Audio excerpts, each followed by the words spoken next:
आज मैं मौसम विज्ञान वेधशाला के बाहर हूँ और हम अंदर का नज़ारा दिखाएंगे।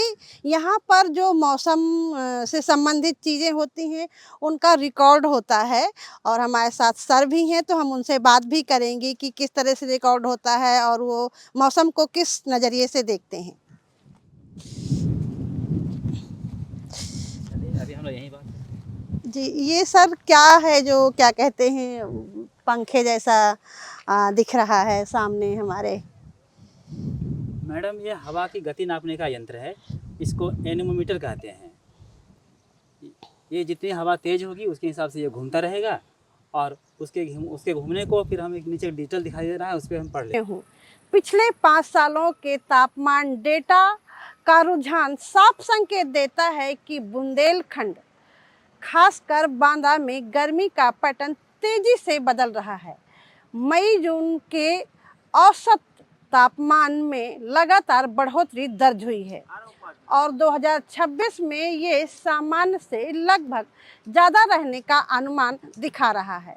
इसका सीधा असर खेती पर पड़ रहा है, जिसके चलते पैदावार में गिरावट के साफ संकेत मिल रहे हैं। जब मौसम में बदलाव होता है और जब खासकर गर्म हवाएं चलती हैं, तेज हीट वेव होता है, तो उस पर फसल में किस तरह का असर पड़ता है? फसल खुले आसमान के नीचे होता है, सबसे पहले असर तो उसके ऊपर ही पड़ता है। और तेज तापमान का बढ़ना, हीटवेव का चलना, तापमान का बढ़ना पानी के उड़ने की गति को बढ़ाता है और खेत से पानी का उड़ना, फसल से पानी का उड़ना खेत में और फसल में दोनों में ही पानी की कमी को करता है, यानी कि हाइड्रेशन कम हो जाता है, डिहाइड्रेशन की स्थिति बन जाती है। और ऐसी स्थिति में पौधों का मुरझाना, अगर ये स्थिति लगातार बनी रही तो पौधे का सूख जाना, मर जाना, ये स्थिति बन जाती है और कुल मिला के किसानों के लिए नुकसान का। तो उससे पैदावार में किस तरह का नुकसान होता है और गुणवत्ता में क्या असर पड़ता है? अगर ये फसल पकने के समय ये हीटवेव चला, तेज धूप हुआ, तापमान बढ़ गया, तब तो फसल की गुणवत्ता खराब होती है, दाने छोटे रह जाते हैं, दाने सिकुड़ जाते हैं। अगर बहुत पहले ये प्रॉब्लम हो गई तब तो फसल के उपज बहुत अधिक प्रभाव पड़ जाता है। फसल अपनी जीवन काल पूरा नहीं कर पाता है, उसके पहले ही उसकी मृत्यु हो जाती है, यानी वो डेथ हो जाता है, उस प्लांट का पौधा मर जाता है और उपज में भारी कमी आती है। तो गुणवत्ता और उपज दोनों ही प्रभावित होता है। मिट्टी की नमी तेजी से घट रही है, जिससे उर्वरता पर असर पड़ता है और सिंचाई की जरूरत 15 से 25% तक बढ़ रही है।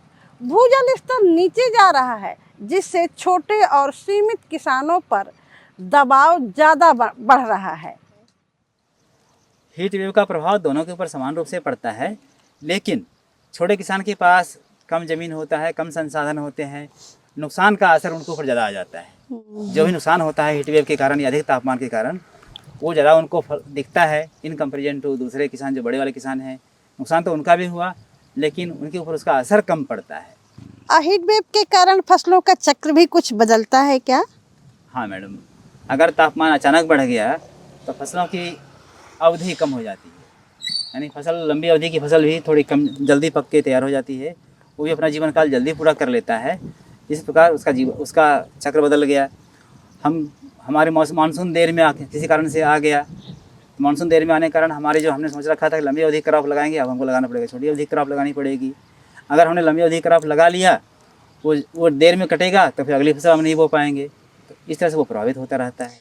जहाँ एक ओर बढ़ती गर्मी ने चुनौती खड़ी कर दी है, वहीं दूसरी ओर किसान और संस्थान इससे निपटने के तरीके भी तलाश रहे हैं।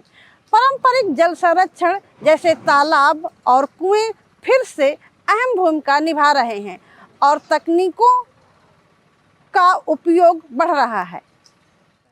ऐसी कौन सी फसलें हैं जो हीट वेव के समय भी इस क्षेत्र के लिए बेहतर हो सकती हैं? फसलें मैडम क्षेत्र विशेष के अनुरूप होता है, मौसम के अनुरूप, क्षेत्र विशेष के अनुरूप। जैसे हम लोग बुंदेलखंड की बात करें, बुंदेलखंड में है तो ग्रीष्म काल में जहाँ पानी की व्यवस्था नहीं है, उर्द मूंग लगाकर हम अपने संसाधन को बचाने की कोशिश करें, क्योंकि उर्द मूंग लगा देंगे तो पानी अधिक देना पड़ जाएगा, हमारे संसाधन सीमित हो जाएंगे।